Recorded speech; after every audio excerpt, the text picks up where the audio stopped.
Hi guys, welcome back to my channel. मैं हूं नितेश।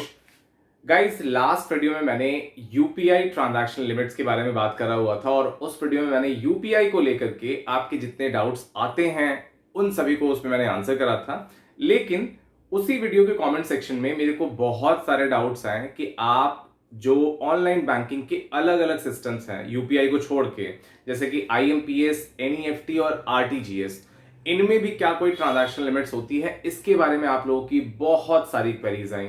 सो आज की इस वीडियो में गाइस मैं यही आपको बताने वाला हूं कि आईएमपीएस, आरटीजीएस और एनईएफटी, इन तीनों की क्या क्या ट्रांजैक्शन लिमिट होती है और क्या इनकम टैक्स एक्ट में कोई इस पे रिस्ट्रिक्शंस लगाई गई हैं, और अगर आप उस रिस्ट्रिक्शन को ब्रीच करते हैं तो क्या आपको कोई नोटिस वगैरह भी इशू हो सकता है, क्या ऐसी कोई पॉसिबिलिटी है। सो इन सारे टॉपिक को गाइस मैं इस एक वीडियो में कवर करने वाला हूं। सो वीडियो में लास्ट तक बने रहिएगा। चलिए वीडियो को शुरू करते हैं। सबसे पहले बात करते हैं गाइस कि आईएमपीएस की ट्रांजैक्शन लिमिट्स कितनी होती हैं। देखिए, आईएमपीएस को बनाया गया है national payment corporation of India यानी कि एनपीसीआई के द्वारा, और एनपीसीआई वही ऑर्गेनाइजेशन है जिसने कि यूपीआई को भी लॉन्च करा हुआ है। सो आईएमपीएस को जब इनिशियली फेज में लॉन्च किया गया था तो उसकी जो ट्रांजैक्शन लिमिट अभी कुछ दिनों पहले तक होती थी वो होती थी 2 लाख रुपीज पर ट्रांजैक्शन। ये इसकी लिमिट स्पेसिफाई करी गई थी बाय द एनपीसीआई। लेकिन अभी रिसेंटली 8 अक्टूबर 2021 को आरबीआई ने एक नोटिफिकेशन निकाल के आईएमपीएस की जो पर ट्रांजैक्शन लिमिट है उसको 2 लाख से इंक्रीज करके 5 लाख रुपए तक पे कर दिया है। सो अभी करंटली आप देखेंगे तो आईएमपीएस से आप पर ट्रांजैक्शन मैक्सिमम 5 लाख रुपए तक सेंड कर सकते हैं। मिनिमम आपका 1 रुपए से लेकर के आप 5 लाख रुपए पर ट्रांजैक्शन आप आईएमपीएस के थ्रू सेंड कर सकते हैं। आईएमपीएस की खासियत ये होती है गाइस कि जैसे ही आप इसमें पेमेंट सेंड करते हैं, ये इमीडिएट, इसका नाम ही है इमीडिएट पेमेंट सर्विसेज। तो ये जैसे ही आप ट्रांजैक्शन करते हैं उसके कुछ मिनट्स के अंदर अंदर ही जो आपका बेनिफिशियरी होता है उसको पेमेंट रिसीव हो जाता है। ये जो लिमिट बताई गई गाइस 5 लाख रुपए की, ये है पर ट्रांजैक्शन लिमिट, यानी कि आप एक बार में आईएमपीएस के थ्रू 5 लाख रुपए तक का ही पेमेंट कर सकते हैं। हालांकि अगर आप एक दिन में चाहें तो आप 5-5 लाख रुपए के मल्टीपल ट्रांजैक्शन जरूर कर सकते हैं, लेकिन एक बार में आप मैक्सिमम 5 लाख रुपए तक ही भेज सकते हैं। ये तो बात हुई गाइस आईएमपीएस की ट्रांजैक्शन लिमिट के बारे में। अब बात करते हैं कि एनईएफटी की ट्रांजैक्शन लिमिट्स कितनी होती हैं।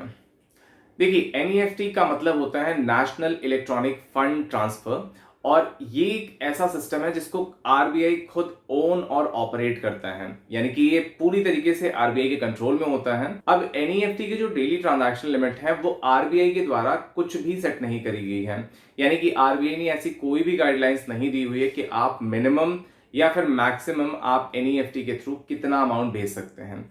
हालांकि आपके जो बैंक्स होते हैं वो यहाँ पे अलग अलग बैंक्स में एनईएफटी की जो ट्रांजैक्शन लिमिट होती है वो अलग अलग बताई गई है।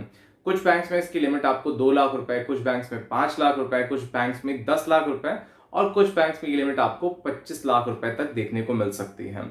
अब बात करते हैं गाइस आरटीजीएस ट्रांजैक्शन लिमिट्स के बारे में कि आप आरटीजीएस के थ्रू आप कितना पेमेंट्स कर सकते हैं, इस पे क्या लिमिट्स वगैरह होती हैं। देखिए, आरटीजीएस का मतलब होता है रियल टाइम ग्रॉस सेटलमेंट, और ये जो सिस्टम होता है इसको भी आरबीआई ही ओन और ऑपरेट करती है, यानी कि आरटीजीएस के थ्रू आप कोई भी पेमेंट्स वगैरह करते हैं तो वो डायरेक्टली आरबीआई के द्वारा कंट्रोल्ड होता है। आरटीजीएस की ट्रांजैक्शन लिमिट्स की अगर मैं बात करूं गाइस तो आरटीजीएस में आपको 2 लिमिट्स देखने को मिल सकती हैं। सबसे पहले तो होता है आपकी मिनिमम लिमिट, यानी आप कम से कम कितना पेमेंट कर सकते हैं, आरटीजीएस में ये भी डिफाइन होता है। और मैक्सिमम आपकी जो लिमिट होती है उसको भी आपको बैंक वाइज अलग अलग डिफाइन किया गया होता है। अगर मैं मिनिमम लिमिट्स की बात करूं तो आरटीजीएस के थ्रू आप मिनिमम 2 लाख रुपए भेज सकते हैं, यानी कि 2 लाख रुपए या उससे ऊपर का ट्रांजैक्शन है तभी आप आरटीजीएस सिस्टम का यूज कर सकते हैं। 2 लाख से नीचे का ट्रांजैक्शन है तो आप एनईएफटी या आईएमपीएस के थ्रू जा सकते हैं, लेकिन आप आरटीजीएस नहीं कर सकते उस केस में। आपकी ट्रांजैक्शन 2 लाख या उससे ऊपर है तो आप आरटीजीएस का यूज कर सकते हैं। और मैक्सिमम लिमिट की अगर मैं बात करूं तो आरटीजीएस में कोई भी मैक्सिमम लिमिट आरबीआई के द्वारा स्पेसिफाई नहीं करी गई है।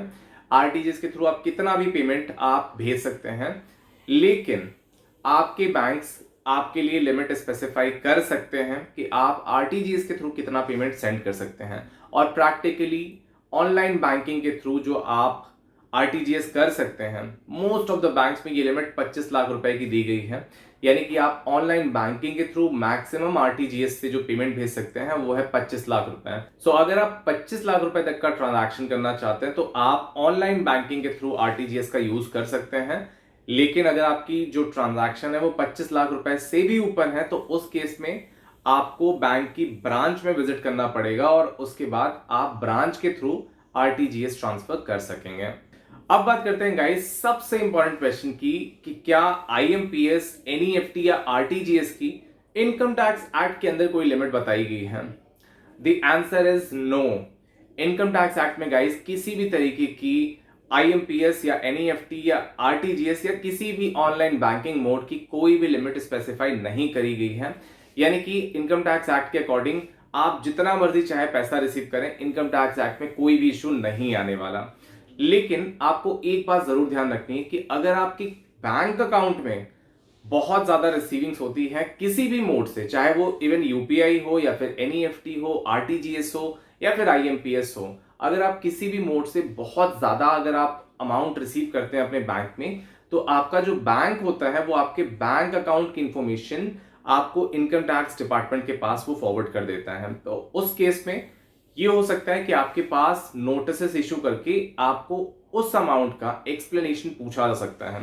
और प्रैक्टिकली गाइस मैं आपको बता दूं, असेसमेंट ईयर 21-22 का जो अभी असेसमेंट ईयर भी क्लोज हुआ है 31 मार्च को, उसमें बहुत सारे एसएससीज को यहाँ पे हाई वैल्यू ट्रांजैक्शंस के नोटिस इशू करे गए थे और इनमें से बहुत सारे लोगों का सेम केस था कि उन्होंने बहुत ज्यादा अमाउंट अपने अकाउंट्स में रिसीव करे थे और उनके अकाउंट्स की इंफॉर्मेशन उनके बैंक्स ने इनकम टैक्स डिपार्टमेंट के पास सबमिट कर दी थी। बाद में इनकम टैक्स डिपार्टमेंट ने नोटिस डाल करके असेसी से पूछा कि आपके अकाउंट में जो पैसे जमा करे गए हैं वो आपके रिटर्न से मैच नहीं होते हैं। यानी कि आपने अगर सपोज करिए रिटर्न 5 लाख रुपए की दी है लेकिन आपने अकाउंट में 50 लाख रुपए रिसीव कर रखे हैं, तो भी चांसेस ये हैं कि आपको हाई वैल्यू ट्रांजैक्शंस के नोटिस आ सकते हैं। सो अगर गाइज आपके अकाउंट में बहुत ज्यादा पैसे वगैरह रिसीव होते हैं, भले ही वो किसी ऑनलाइन ट्रांजैक्शंस के थ्रू हुए हों, स्टिल आपको इनकम टैक्स डिपार्टमेंट की तरफ से नोटिस वगैरह आ सकता है, हाई वैल्यू ट्रांजैक्शन का आपको नोटिस देखने को मिल सकता है। और अगर आपकी रिटर्न वगैरह फाइल नहीं है तो उस केस में आपको दिक्कत का सामना करना पड़ सकता है। सो इन चीजों को अवॉइड करने के लिए सबसे सिंपल तरीका ये होता है कि आप अपनी इनकम टैक्स रिटर्न जरूर फाइल करें और जो किसी भी सोर्स से ये पैसे रिसीव हो रहे हैं उसका आप एक्सप्लेनेशन अपनी रिटर्न के थ्रू आप जरूर दें। अगर आपकी रिटर्न वगैरह ऑलरेडी फाइल्ड है जिसमें आपने इनका सोर्सेज ऑलरेडी एक्सप्लेन कर रखा है, तो उस केस में आपको कोई भी दिक्कत नहीं होने वाली और ना ही कोई आपको नोटिस आने वाला है। लेकिन अगर आपकी रिटर्न वगैरह फाइल नहीं है या फिर बहुत ही कम वैल्यू की फाइल है तो उस केस में आपको नोटिस आ सकता है अगर आपके बैंक अकाउंट में बहुत ज्यादा पैसे रिसीव होते हैं उस केस में। अब यहाँ पे गाइस भले ही आपको नोटिस इशू हो गया हो लेकिन उससे भी आपको कोई भी घबराने की जरूरत नहीं है। नोटिस में बेसिकली आपको ये करना होता है कि नोटिस के अगेंस्ट में आपको एक रिस्पॉन्स देना होता है जिसमें आपको ये बताना होता है कि आपकी जो ये रिसीविंग्स हुई हैं उनका सोर्स क्या है, उसको आपको एक्सप्लेन करना होता है।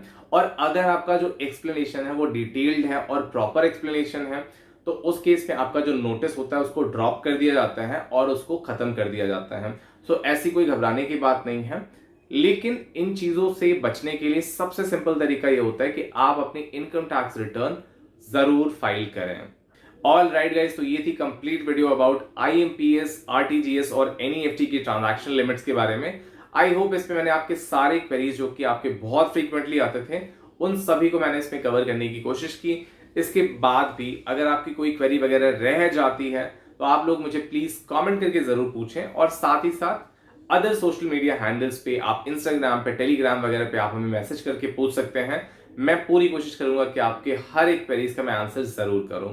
इसके साथ ही साथ गाइस इस वीडियो को लाइक जरूर कर दीजिएगा, अपने फ्रेंड्स के साथ इसको शेयर कर दीजिए और साथ ही साथ अगर आप चैनल पे नए हैं तो चैनल को सब्सक्राइब जरूर कर लीजिए ताकि ऐसे ही बहुत ही यूजफुल और इन्फॉर्मेटिव वीडियोस आपके लिए मैं फ्यूचर में ला सकूं। Thank you very much.